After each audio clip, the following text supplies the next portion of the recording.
Welcome everyone. My name is Susan Patterson. I'm the host of this YouTube channel and the author of the book, How You Can Fight Human Trafficking, Over 100 Ways to Make a Difference. The greatest weakness the human traffickers have is that they have to hide in plain sight. Depending on what report one reads, there are 400,000 to 600,000 victims of human trafficking living in the United States. They have to be living somewhere. According to the FBI, there are close to 800,000 predators online.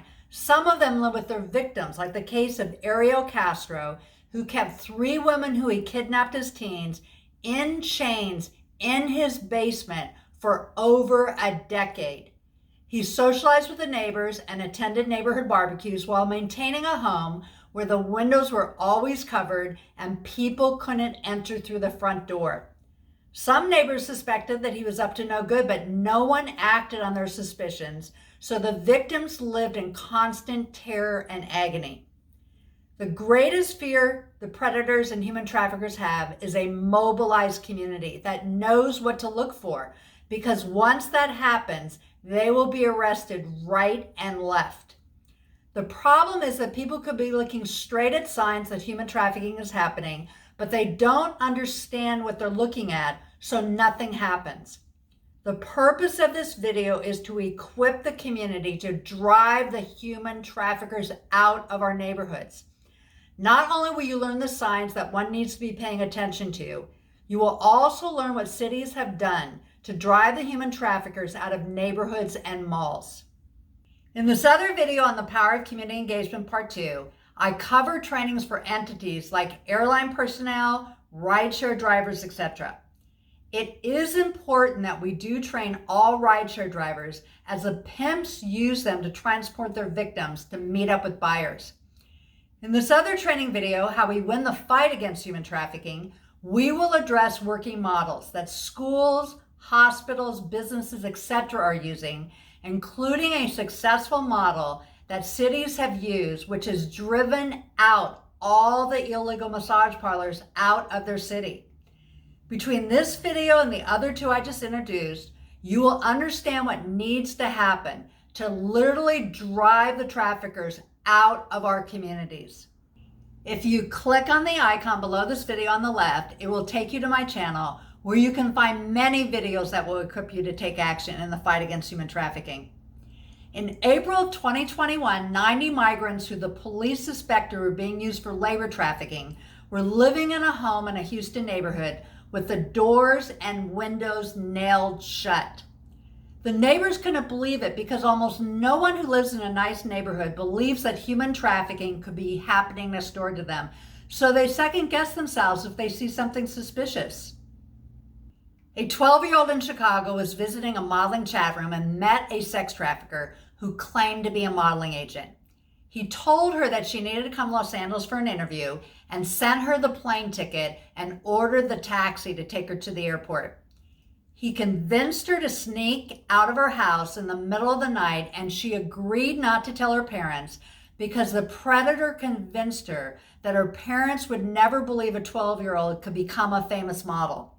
He told her that she could surprise them with the good news when she came back after she was hired. Fortunately for her, a stewardess did not think a 12-year-old traveling by plane at 1 a.m. looked right and struck up a conversation with the 12-year-old and became concerned and told the pilot, who called the police. When the police picked up the predator/agent and find out where he lived, which was in a regular neighborhood, they found 17 minors. If you have a sense that several people are living in a house and the curtains are always drawn and almost no one ever walks out the front door, you should be suspicious. If you stay up late one night, you may notice a car or van coming or going with several people that you have never seen in the house through the windows. Tell the police your suspicions. You won't get into trouble unless you're the kind of person who calls the police all the time. One of my friends hosted a Chinese student from China at her home in the US. A neighbor asked if she could meet her. Later, the neighbor told my friend that she had asked to meet her to make sure the student was not a labor trafficking victim. My friend was a little taken aback, but not offended, because how well do we really know our neighbors? After she thought about it, she let her neighbor know that she admired her courage. In another instance, a neighbor noticed that a young girl was living in a house, and that while the children of the household went to school every day, the young girl stayed home. As it turned out, the young girl, whose name is Shina Hall, was sold into slavery at the age of 8 by her desperately poor family. At the age of 10, Shima was brought to the U.S. to work as a domestic servant 12 hours a day. If all neighbors were on the alert like this example, there would be many more arrests. While in the case of Ariel Castro, he did socialize with his neighbors, in most cases, predators, human traffickers, and families with domestic servants who are labor trafficking victims do not socialize with their neighbors. This is a red flag. If the human traffickers knew that the chances of being arrested were very high, they would get out of the business. So what are cities and entities doing to protect our neighborhoods? Homeland Security does a training from mail carriers on being alert to changes in the community. You could also go to your cities and ask them to include what does human trafficking look like as part of the Neighborhood Watch program. One city that does teach their Neighborhood Watch programs what to look for, let them know that the sex traffickers will often use luxury apartments to service their high-end clients. That year, they made 3 sex trafficking arrests from luxury apartment complexes. What the neighbors saw were men in suits and ties coming and going at lunch and after work. However, what is missing if we're going to drive the traffickers out of our neighborhoods is training for those professionals who come into our houses, like cable repair people, the plumber, or electrician. These repairmen can notice if there seems to be a lot of people in the house, but most of them are behind closed bedroom doors. I'm not referring to parents who may have teens. I'm talking about a situation where the client is hard looking and no one ever comes into the common rooms like the kitchen or family room. This is a major red flag. Obviously, these repairmen and women would need to play dumb for the customer and not ask questions and call the police later so they stay safe. In Spanish-speaking neighborhoods, the neighbors know that the casitas is where the boys go. For street prostitution in casitas, people don't think to call the police because neighbors think that the women are choosing what they are doing and they don't want to get them into trouble. In some Asian communities, coffee shop is code for prostitution. In one instance, people noticed that scantily dressed women were coming up to talk to men at a coffee shop and then walking across the street to a place of business that advertised bankruptcy consulting. One person found it hard to believe that bankruptcy consulting was happening at midnight and called the police, and that group was busted. The sex traffickers love malls because that is where teens hang out, often homeless teens who try to find other teens who will let them couch surf, meaning giving them a place to stay for the night. According to the Center for Missing and Exploited Children, 1 in 5 homeless teens will become a victim of human trafficking. Mall security needs to take names and ask for ID if they see anyone hassling teens or women and put them on a blacklist. This will intimidate the recruiters for sex traffickers because they want to remain invisible. Malls need to aggressively investigate any type of modeling recruitment.